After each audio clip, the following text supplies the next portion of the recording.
उत्तराखंड की कोर्ट में एक वाइफ ने इस ग्राउंड पर तलाक मांगा कि उसका पति नास्तिक है। उसने बताया कि उसकी ससुराल वाले किसी बाबा को मानते हैं और पूजा पाठ नहीं करते, ना ही उसे करने देते हैं। कोर्ट ने उनको काउंसलर के पास जाने की सलाह दी। कई बार रिश्तों में कंपैटिबिलिटी सिर्फ सोच, पसंद या लाइफस्टाइल तक सीमित नहीं होती, कभी कभी ये फेथ से भी जुड़ी होती है। जब दो लोग साथ हों लेकिन उनकी आस्था यानी स्पिरिचुअल बिलीफ्स या रिलीजियस वैल्यूज अलग हों तो रिश्ते में तनाव का माहौल बन सकता है। रिश्ते की शुरुआत में सब कुछ आसान लगता है, बातें रोमांटिक होती हैं और आस्था पर चर्चा अक्सर टाल दी जाती है, लेकिन जैसे जैसे जिंदगी आगे बढ़ती है छोटे छोटे डिफरेंसेस बड़े लगने लगते हैं। एक व्यक्ति पूजा पाठ में विश्वास रखता है तो दूसरा मेडिटेशन या लॉजिक पर भरोसा करता है। कोई व्रत रखता है तो दूसरा उसे नहीं मानता। ऐसे फर्क इमोशनल डिस्कनेक्ट पैदा कर सकते हैं अगर खुलकर बातचीत ना की जाए। असल चैलेंज तब आता है जब व्यक्ति अपने पार्टनर से अपनी आस्था अपनाने या फॉलो करने की उम्मीद करने लगता है। रिश्ते में फेथ प्रेशर आने लगता है। जो चीज कभी प्यारी लगती थी, जैसे मंदिर जाना या आरती सुनना, वही बहस का कारण बन जाती है और धीरे धीरे रिश्ते में म्यूचुअल रिस्पेक्ट की जगह ईगो और जजमेंट ले लेते हैं। ऐसे में सवाल उठता है कि क्या अलग अलग आस्थाएं होने का मतलब है कि रिश्ता नहीं चल सकता? इसका जवाब यह है कि बिल्कुल चल सकता है अगर दोनों में अंडरस्टैंडिंग और एक्सेप्टेंस हो। जरूरी है कि दोनों अपनी अपनी मान्यताओं के साथ कंफर्टेबल रहें और एक दूसरे को बदलने की कोशिश ना करें। फेथ को कंपटीशन नहीं बनाना चाहिए। किसी भी रिश्ते की असली बुनियाद रिस्पेक्ट और प्यार है। अगर आप एक दूसरे के विश्वास को समझने की कोशिश करेंगे तो डिफरेंसेस भी रिश्ते की गहराई को बढ़ा सकते हैं, लेकिन अगर आस्था ईगो का मुद्दा बन जाए तो वो रिश्ते में दूरी की सबसे बड़ी वजह बन सकती है।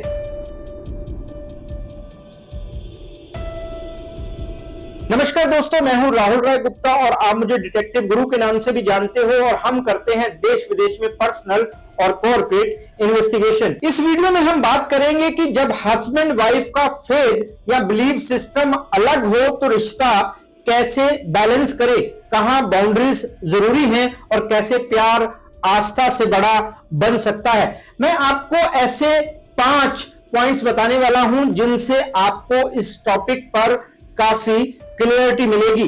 जैसे कि आपको पता है कि मेरे पास शादी से जुड़े कई केस आते हैं। बहुत सारे कपल्स शादी के बाद की प्रॉब्लम्स लेकर मेरे पास आते हैं। मैंने कई कपल्स को काउंसलिंग दी है। अपने एक्सपीरियंस से मैंने ये चीज नोटिस की है। ऐसे कई केसेस देखे हैं यहां हस्बैंड वाइफ के बीच आस्था एक बड़ा इशू बन जाती है। एक को पूजा पाठ करना पसंद है जबकि दूसरा इसे पाखंड मानता है या फिर उसका बिलीफ सिस्टम अलग होता है।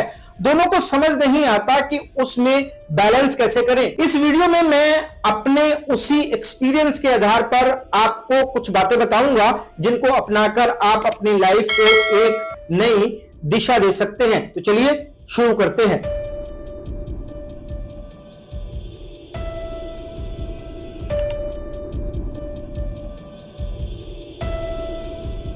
हस्बैंड वाइफ का रिश्ता तब सबसे खूबसूरत लगता है जब दोनों के बीच अंडरस्टैंडिंग और रिस्पेक्ट हो, लेकिन जब आस्था अलग अलग हो तो ये अंडरस्टैंडिंग थोड़ा एक्स्ट्रा एफर्ट मांगती है, क्योंकि फेथ कोई छोटी चीज नहीं, ये इंसान की सोच, आदतों और पहचान से जुड़ी होती है।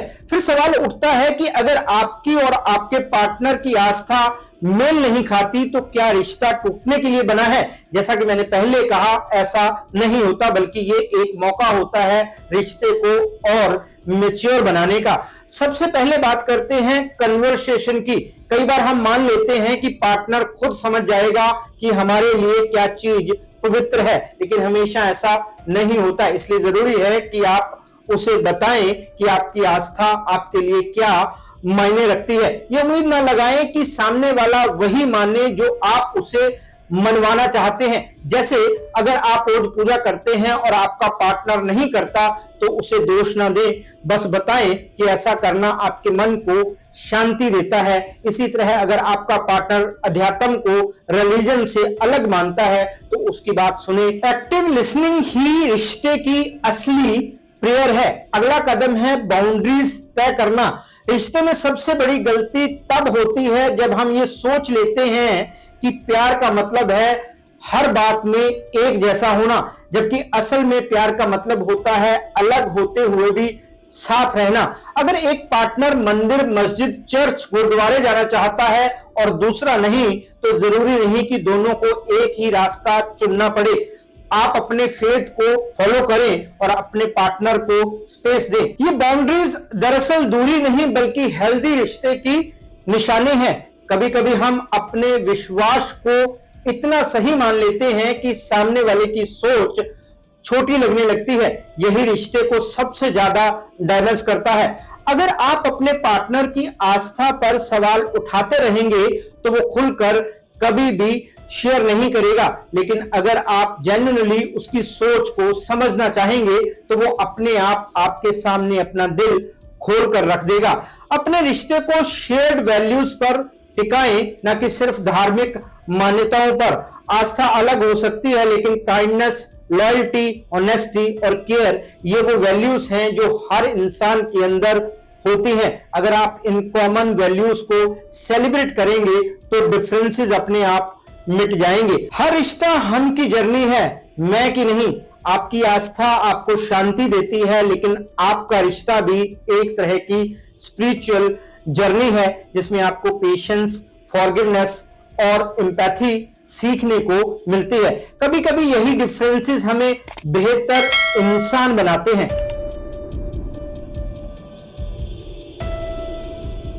कभी कभी प्यार सब कुछ जीत लेता है, लैंग्वेज, कल्चर, डिस्टेंस और समाज, लेकिन जब बात आती है आस्था की तो रिश्ते को एक अलग ही कसौटी पर खरा उतरना पड़ता है। एक ऐसा रिश्ता जहां एक व्यक्ति हर सुबह पूजा करता है, दीप जलाता है और मानता है कि कोई अदृश्य शक्ति उसके जीवन को दिशा दे रही है, वहीं दूसरा व्यक्ति कहता है मुझे इन सब चीजों पर यकीन नहीं। दोनों एक दूसरे से सच्चा प्यार करते हैं, लेकिन उनके अंदर का विश्वास, उनकी सोच की जड़ें अलग हैं। ऐसे में रिश्ता गहरे बदलावों से गुजरता है। ये बदलाव बाहर से नहीं दिखते, लेकिन अंदर से महसूस जरूर होते हैं। ऐसे में रिश्ता गहरे बदलावों से गुजरता है। ये बदलाव बाहर से नहीं दिखते बल्कि अंदर से महसूस होते हैं, क्योंकि यहां टकराव तुम गलत हो या मैं सही हूं का नहीं, बल्कि मैं मानता हूं और मैं नहीं मानता का होते हैं। दोनों के बीच का अंतर कभी कभी भावनात्मक दूरी बन सकता है अगर इसे समझदारी से ना संभाला जाए। सबसे पहले यह समझना जरूरी है कि नास्तिक होने का मतलब ईश्वर से नफरत करना नहीं होता। यह सिर्फ एक अलग सोच है, एक अलग नजरिया है। बहुत से लोग नास्तिक इसलिए होते हैं क्योंकि उन्होंने जीवन को एक्सपीरियंस, लॉजिक और साइंस के आधार पर समझा होता है। उनके लिए हर बात का मतलब तभी है जब उसके पीछे कोई ठोस कारण हो। वो दुनिया को भावनाओं से नहीं बल्कि विवेक से देखते हैं।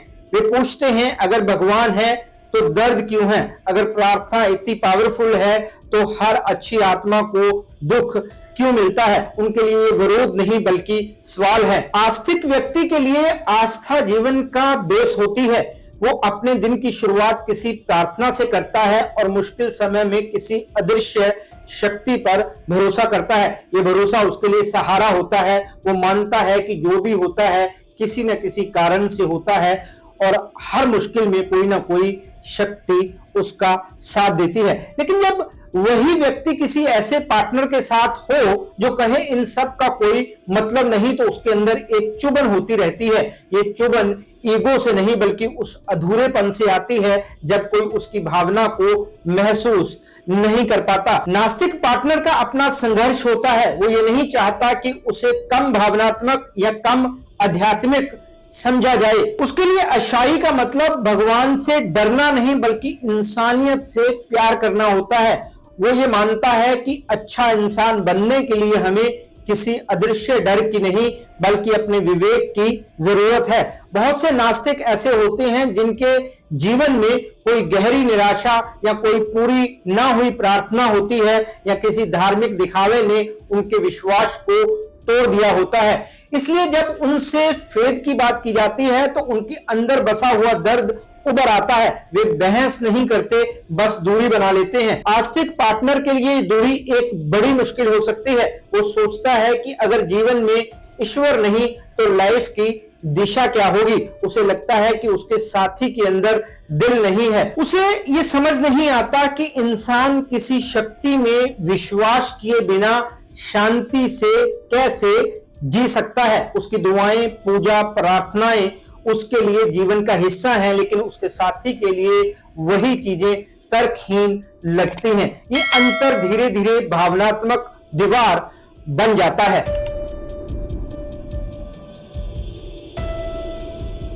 अब सवाल उठता है कि क्या आस्तिक व्यक्ति को चाहिए कि वो अपने पार्टनर को अपनी आस्था को मानने के लिए मजबूर करे, या नास्तिक व्यक्ति को अपने पार्टनर की आस्था के आगे झुक जाना चाहिए। सच ये है कि दोनों ही रास्ते गलत हैं। आस्था होना और ना होना दोनों बेहद व्यक्तिगत चीजें हैं। उन्हें किसी बहस या दबाव में नहीं बदला जा सकता।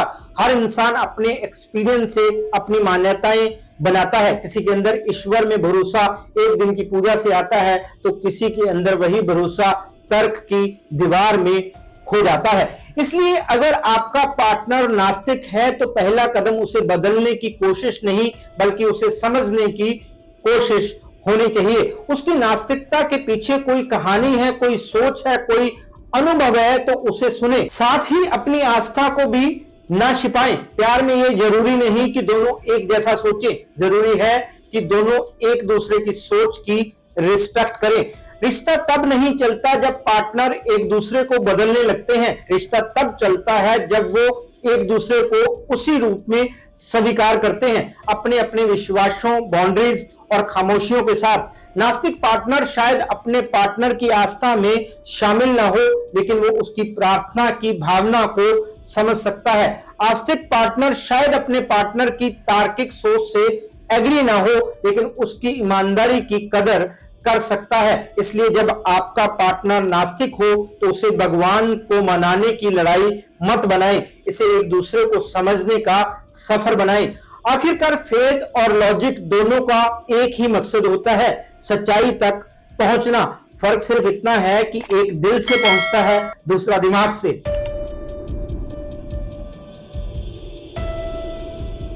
जैसा कि मैंने पहले कहा, किसी भी रिश्ते में सबसे पहला पुल होता है कम्युनिकेशन। जब आस्था या विश्वास की बात आती है तो बातचीत और भी ज्यादा अहम हो जाती है। अक्सर देखा गया है कि लोग इस विषय से बचने लगते हैं क्योंकि उन्हें डर होता है कि कहीं बहस ना हो जाए। लेकिन सच्चाई यह है कि अगर आप अपनी भावनाएं अंदर दबाकर रखेंगे तो वो एक दिन फट कर बाहर निकलेंगी। इसलिए जरूरी है कि आप अपने पार्टनर से खुलकर बात करें, लेकिन आरोप लगाने से बचें। यह साबित करने की कोशिश ना करें कि कौन सही है। जब आप कहें मुझे पूजा करने से शांति मिलती है, तो साथ में यह ना कहें कि तुम भी ऐसा करो। इसे एक पर्सनल शेयरिंग की तरह कहें। अगर आपका पार्टनर कहे मुझे इन चीजों पर भरोसा नहीं, तो उसकी बात को चुनौती की तरह मत लें। याद रखें, एक्सप्रेशन इज नॉट रिजेक्शन। उसने अपनी सोच बताई है, आपके खिलाफ कुछ नहीं कहा। रिश्ता तब मजबूत बनता है जब आप सुनना सीखते हैं, जवाब देने से पहले समझने की कोशिश करते हैं। यह भी याद रखें कि कई बार नास्तिक पार्टनर आपकी आस्था को छोटा नहीं समझता बल्कि उसे डिफरेंट मानता है। अगर वो किसी धार्मिक परंपरा में शामिल नहीं होना चाहता तो इसका मतलब ये नहीं कि वो आपकी फीलिंग्स की कदर नहीं करता। हो सकता है कि वो उस स्थिति में खुद को पाखंडी महसूस करे। यहां उसका दिल नहीं मानता, लेकिन वो मजबूरी में शामिल हो। बेटर है कि आप दोनों अपने अपने कंफर्ट जोन को रिस्पेक्ट दें। रिश्तों में बाउंड्रीज बहुत जरूरी होती है, खासकर तब जब विचारों में इतना फर्क हो। ये सीमाएं दूरी नहीं बनाती बल्कि रिस्पेक्ट बनाए रखती हैं। अगर वो धार्मिक डिस्कशन से बचना चाहे तो उसे स्पेस दें। अब बात करते हैं इमोशनल बैलेंस की। एक आस्तिक व्यक्ति जब दुखी होता है तो प्रेयर उसका सहारा बनती है, वहीं नास्तिक व्यक्ति उसी स्थिति में आत्मचिंतन, बातचीत या अपनी ताकत पर भरोसा करता है। दोनों का तरीका अलग है लेकिन मकसद एक ही होता है, हीलिंग। इसलिए अगर आपका पार्टनर टफ टाइम्स में ईश्वर का नाम नहीं लेता तो उसे कोल्ड या इनसेंसिटिव ना समझे। वो अंदर से अपनी लड़ाई लड़ रहा होता है लेकिन बिना किसी बाहरी सहारे के।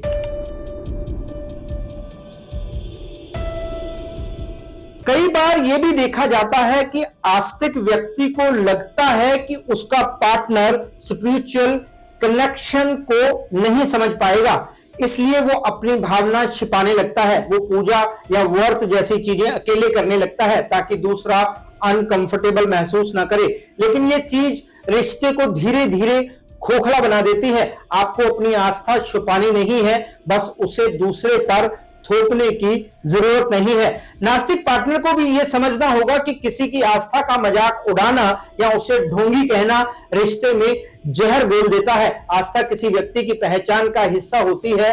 अगर आप उसकी भावना को ठुकराएंगे तो वो आपकी बातों से नहीं, आपसे दूर हो जाएगा। रिश्ते में सबसे जरूरी है म्यूचुअल रिस्पेक्ट, और ये तभी आती है जब दोनों अपने अपने डिसएग्रीमेंट को भी समझदारी से संभालते हैं। रिश्ते को केवल फेद या डिसबिलीफ पर नहीं टिकाया जा सकता। आस्था या नास्तिकता सिर्फ ऊपर की परत है, एक दूसरे के प्रति रिस्पेक्ट ही असली नींव है। अगर आपके बीच ये भावना है तो भले ही पूजा की थाली अलग हो या सोच के रास्ते अलग हो, आपका रिश्ता मजबूत रहेगा। एक नास्तिक व्यक्ति भले मंदिर न जाए लेकिन वो इंसानियत में विश्वास रखता है। वो किसी की मदद करने के लिए आगे बढ़ सकता है। उस टाइम वो ये नहीं सोचता कि ये पुण्य है या नहीं। आस्तिक व्यक्ति वही काम सेवा के भाव से करता है। फर्क बस शब्दों का है, भावना का नहीं। इसलिए रिश्तों को शब्दों में न बांधे, फीलिंग्स को पहचाने। अब सवाल ये आता है कि जब बहस हो ही जाए तो क्या किया जाए, क्योंकि ऐसे रिश्तों में बहसें होना स्वाभाविक है। एक पल आप बात कर रहे होंगे ईश्वर की और दूसरे पल वो कहेगा अगर भगवान है तो इतना अन्याय क्यों। ऐसे समय में सबसे बड़ी गलती होती है उस बहस को जीतने की कोशिश करना। रिश्ते में सिर्फ अंडरस्टैंडिंग काम आती है। अगर सामने वाला ज्यादा बोल रहा है तो आप बस सुने। अगर वो कुछ सवाल पूछे तो उसे डर की बजाय क्यूरियोसिटी की तरह ले। हर सवाल हमले जैसा नहीं होता, कई बार वो अंदर के डर की आवाज होता है। अगर कभी आपको लगे कि इस विषय पर बहस बढ़ने लगी है तो खुद को याद दिलाएं, हमारा रिश्ता आस्था पर नहीं प्यार पर टिका है। प्यार को बचाने के लिए कई बार बहस को रोक देना समझदारी होती है। शायद आपका पार्टनर आपकी प्रार्थना में शामिल ना हो, लेकिन हो सकता है कि वो उस वक्त आपके लिए घर का माहौल शांत रखने की कोशिश करे। शायद आप भी उस पर पूजा के लिए दबाव ना डालें, बल्कि अपनी आस्था को जिए। यही संतुलन है, यही मैच्योरिटी है। रिश्ता तभी लंबे समय तक टिकता है जब दोनों को अपने अपने सच के साथ जीने की आजादी मिले। आस्था हो या नास्तिकता, दोनों ही इंसान की पहचान है। उन्हें मिटाने की कोशिश ना करें, बल्कि उनके साथ रहना सीखें। जो रिश्ता एक दूसरे के डिफरेंसेस को संभाल सकता है वही सच में गहरा होता है। आस्तिक पार्टनर के लिए भगवान ही पिता, मित्र, सहारा सब होता है। वही नास्तिक के लिए इंसानियत ही उसका धर्म है। दोनों एक ही धुन की दो लहरें हैं, बस आवाज अलग है। अगर आप ध्यान दें तो पाएंगे कि आपका पार्टनर भले मंदिर न जाए लेकिन जरूरतमंद की मदद करता है। वो शायद भगवान भला करे ना कहे, लेकिन किसी को टेक केयर जरूर कहेगा। फर्क बस लैंग्वेज का है, फीलिंग एक ही है। कभी कभी रिश्ते में ऐसी स्थितियां आती हैं यहां आप खुद को अकेला महसूस करते हैं, जैसे कोई धार्मिक रस्म, व्रत या त्योहार। यहां आपको लगता है काश वो मेरे साथ होता। ऐसे में सेल्फ रिफ्लेक्शन जरूरी है। सोचें, क्या ये जरूरी है कि वो आपकी तरह करे, या बस ये जरूरी है कि वो आपकी भावना को समझे। अगर वो आपका साथ नहीं दे रहा लेकिन आपकी खुशी में दखल भी नहीं दे रहा तो वो भी एक तरह की रिस्पेक्ट है। अक्सर लोग ये मान बैठते हैं कि उनका विश्वास ही आखिरी सच है और जो अलग सोचता है वो भटका हुआ है। लेकिन ये सोच रिश्ते को अंदर से तोड़ देती है। सच्ची आस्था वो है जो खुद को ऊंचा नहीं समझती बल्कि दूसरों की सोच को भी रिस्पेक्ट देती है, और सच्ची नास्तिकता भी वही है जो दूसरों के विश्वास का मजाक नहीं उड़ाती। दोनों में नम्रता ही रिश्ते जोड़ने की डोर है। कई बार हम सोचते हैं कि ईश्वर को मानने वाला ही अच्छा इंसान होता है, लेकिन अगर आप देखें तो अच्छाई किसी धर्म या आस्था की मोहताज नहीं होती। एक नास्तिक व्यक्ति भी उतना ही काइंड, ऑनेस्ट और प्यार करने वाला हो सकता है। वो चाहे प्रार्थना ना करे, पर अगर वो किसी के आंसू पोंछता है तो वो भी एक तरह की पूजा ही है। प्यार किसी की आस्था से छोटा नहीं होता। अगर आप सच में अपने पार्टनर से प्यार करते हैं तो उसका ना मानना भी आपको चोट नहीं देगा, बल्कि उसे समझने की कोशिश करें। प्यार किसी बिलीफ सिस्टम का हिस्सा नहीं बल्कि उससे परे एक अनुभव है। यह वो बंधन है जो दो अलग आत्माओं को एक समझ में बांध देता है। तो अगर आपका पार्टनर उस आस्था में विश्वास नहीं रखता जिस पर आपको बहुत ज्यादा भरोसा है, तो परेशान होने की जरूरत नहीं है। ऐसा सिर्फ हस्बैंड वाइफ के रिश्ते में नहीं होता, भाई बहनों में भी ऐसा होता है। उनके अलग अलग बिलीफ हो सकते हैं, इसका मतलब यह नहीं कि वो पूरी लाइफ आपस में लड़ते रहते हैं या फिर एक दूसरे से किनारा कर लेते हैं। वो तब भी अपनी अपनी आस्थाओं को मानते हुए एकजुट होकर रहते हैं। तो आप ऐसा क्यों नहीं कर सकते? किसी महान शायर ने कहा है कि घर से मस्जिद अगर दूर है तो यूं कर ले किसी रोते हुए बच्चे को हंसाया जाए। दोस्तों, आपको ये वीडियो कैसा लगा कमेंट करके जरूर बताएं। आज के लिए इतना ही, फिर मिलते हैं जानकारी से भरपूर एक और वीडियो में। तब तक के लिए अपना और अपने परिवार का ख्याल रखें, खुश रहें, मस्त रहें। जय हिंद। डिटेक्टिव गुरु